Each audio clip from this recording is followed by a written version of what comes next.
नमस्कार, प्रणाम। मैं हूँ पवन गोस्वामी और आज आपका एक विचित्र घटना सुनावे जाइत है। आप लोग अभी सुनते रहो, हम लोग ही सुनाई जात रहा कि अंग्रेज तो चले गए लेकिन अपनी पहचान यहाँ छोड़ गए। तो आज प्रत्यक्ष रूप से देखे का मिला है बंगलुरु के एक शॉपिंग मॉल में एक बुजुर्ग अपने बेटे के साथ मॉल के अंदर फिल्म देखे के लिए जात रहा। मॉल के प्रशासन के कर्मचारी लोग ई बात कह के वह का वापस कह देहिन कि तुम ई धोती कुर्ता में अंदर नहीं जा सकत हो, ये नहीं अलाउ है। अंदर जाए के लिए आपका पैंट शर्ट पहनने का पड़ी। अब भैया अंग्रेज तो चले गए अपने देश से, कई वर्ष होएगा, लेकिन आज यह बात के आभास भा कि अंग्रेज गए लेकिन अपनी पहचान यहाँ पर छोड़ के चले गए हैं। वह पहचान के रूप में शॉपिंग मॉल के सामने जो कोई डंडा अपन लाठी या बंदूक लिए खड़े रहे हुई हैं, उनके रूप में आज भारत जैसे देश में ई कहत उन लोगन का शर्म नहीं आवा कि धोती कुर्ता पहन के आप अंदर नहीं जा सकत हो।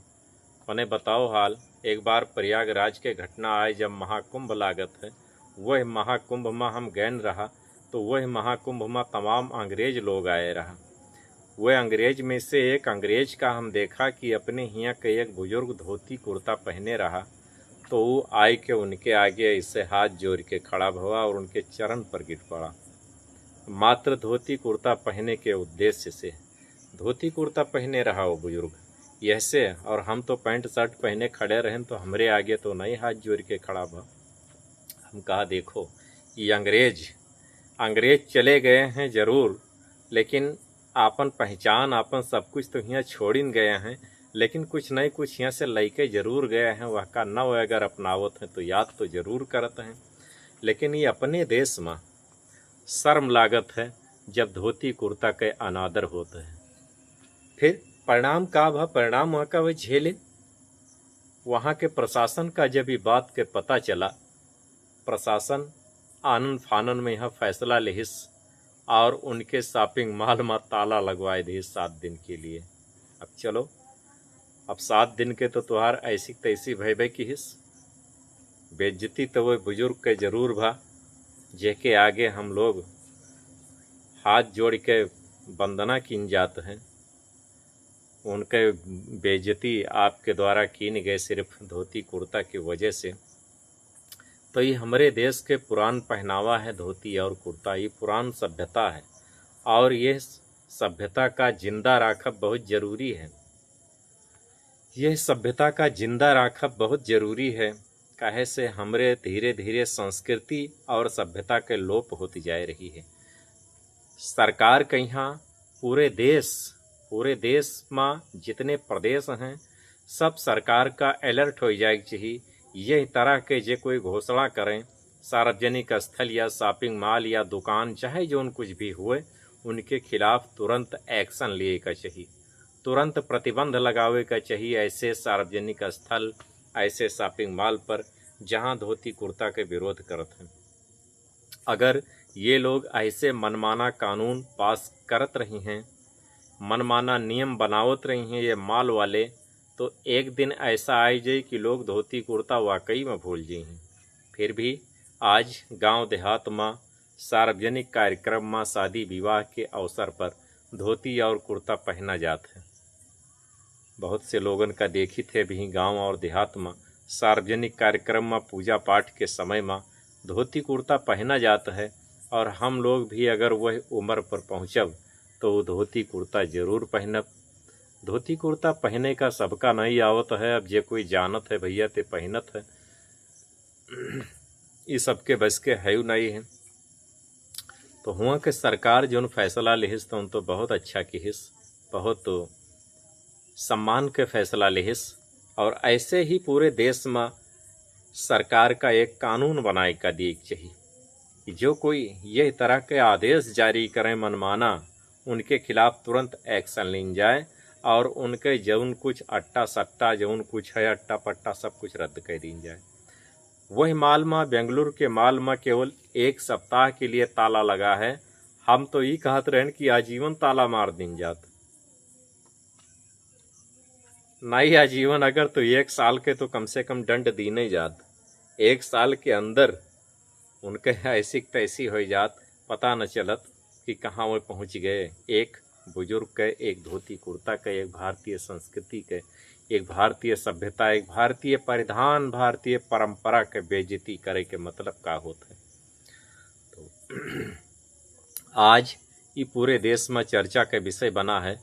तो ये कहावत तो हम लोग सुनते रहन कि अंग्रेज चले गए लेकिन अपनी पहचान छोड़ गए यहाँ। तो वाकई में यहाँ कुछ लोगन के बीच में अपनी पहचान जरूर छोड़ के गए हैं। और देशन के तुलना की जाए, तमाम विकसित देश हैं जहाँ की राष्ट्रभाषा का सम्मान मिलत है, राष्ट्रीय पहनावा का सम्मान मिलत है, वो अपनी संस्कृति और पहनावा का सम्मान मिलत है। लेकिन हमारे यहाँ देखो, हिंदी अगर बोलो कहूँ तो लोग हे दृष्टि से देखते हैं कि आए हैं ये तो हिंदी बोल रहे हैं।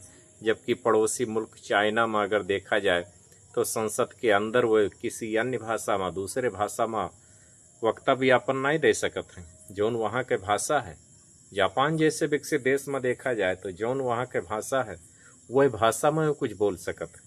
लेकिन हमारे देश में, अपने देश में अपने पहनावा के तो मजाक उड़ावे जाता है, वह के साथ साथ अपनी मातृभाषा जौन है वह के भी मजाक उड़ावा जाता है। तो ऐसा सरकार का एक कानून बनावे का चाहिए कि न तो अपने मातृभाषा के साथ में कोई के मजाक होए और न अपने पहनावा पर, अपने संस्कृति पर, अपने धरोहर पर, अपनी सभ्यता पर अगर एक के खिलाफ कोई इधर उधर जाएं, यह पर कोई टीका टिप्पणी करे वाले, अपने भारतीय परंपरा, भारतीय परिधान पर टीका टिप्पणी करे वाले, तो कम से कम ना ही ज़्यादा से ज़्यादा वहाँ सजा के प्राविधान रखे का चाहिए। और ऐसा कुछ कह दिए जो उनकी जीवन में कोई वह के तरफ निगाह उठाए, कोई परिधान के तरफ निगाह उठाए के देखे कि ना हिम्मत पड़े, वह के बेइज्जती तो बड़ी दूर हो। तो आज पूरा देश यह के शिकार है जौन अवहेलना कीन गा एक बुजुर्ग के। तो और बुजुर्ग के साथ साथ तो के पहनावा के भी अवहेलना कीन गा। अब बताओ भैया कि माल के अंदर जाए के लिए वो जौन जीवन में पैंट शर्ट नहीं पहननी है तो उन पैंट और शर्ट पहने तब माल के अंदर प्रवेश पावें।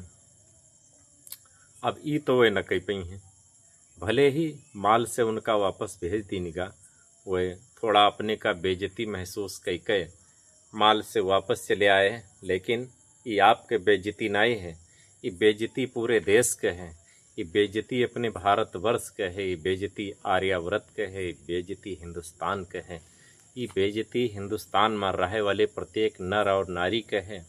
ये बेइज्जती अपने देश में जो मर्यादा पुरुषोत्तम भगवान राम कृष्ण ये सब अवतार ले चुके हैं उनके हैं। ये बेइज्जती भारत के ऋषि मुनियों के है, ये बेइज्जती भारत के समस्त प्राणियों के हैं, ये केवल आपके नहीं है। तो अगर ये वीडियो अच्छा लाग हो तो आप लोग अपने अपने मित्रन में शेयर जरूर कीन जाए। अवधी भाषा में हमारा वक्तव्य रहा थे, अवधी भाषा में वीडियो रहा थे। यही के साथ आप लोगों का जय श्री राम, हर हर महादेव, जय अवधी, जय अवध।